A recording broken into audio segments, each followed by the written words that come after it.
knives to sharpen the tips of pencils, which probably led to a lot of injuries. In the mid-19th century, though, a French inventor came up with something better to save fingers everywhere. It's what we now recognise as a pencil sharpener, and to be blunt, it's a great improvement. A favourite of scribblers, doodlers and poets for over a century and a half, the pencil sharpener is still a handy tool. Not to put too fine a point on it, with a few twists, it can solve all your pencil problems. To make pencil sharpeners, they start with high-carbon steel for the blades. The steel unwinds through a straightener, then a feeder serves it to a punch cutter. It cuts out 5 blades in one action, complete with assembly holes in the centre. It also embosses the company logo onto it. The machine generates well over 100,000 pencil sharpener blades in an hour.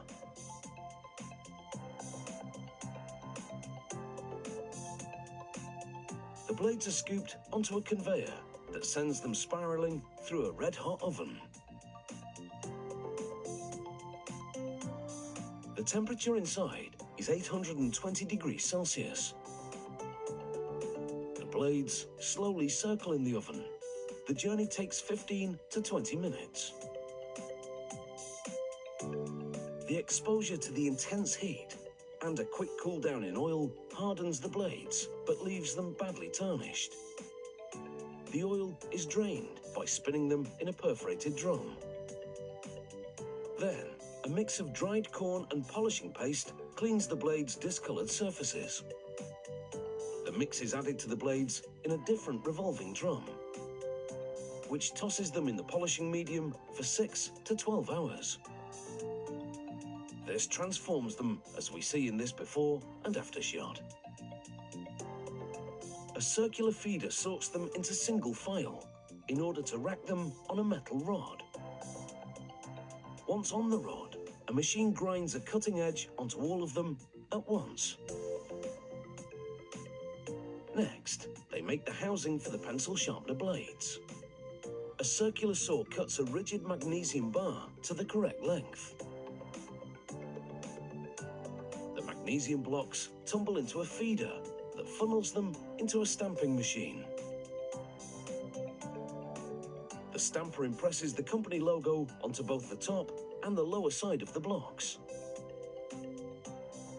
Machinery shunts the pencil sharpener bodies forward to a drill that bores cone-shaped holes into them.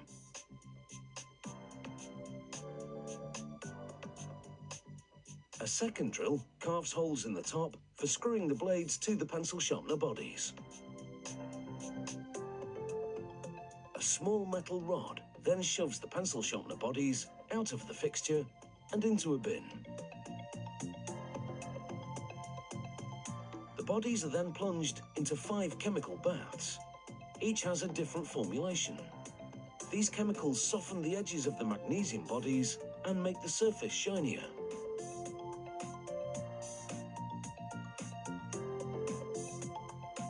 The bodies are then spread across a mesh conveyor that takes them through a dryer to get rid of the residue from the chemical solutions.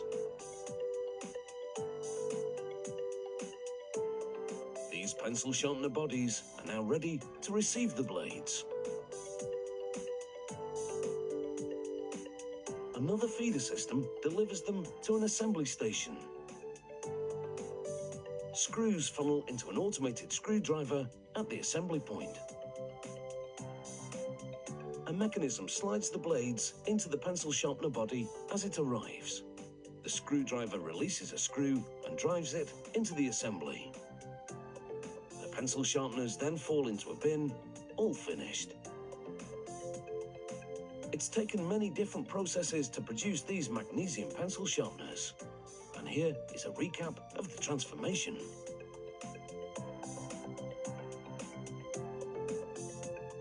Over a century and a half after its invention, this manual pencil sharpener still has a cutting edge. And now you know how it's made, it's time for us to draw a line under this subject.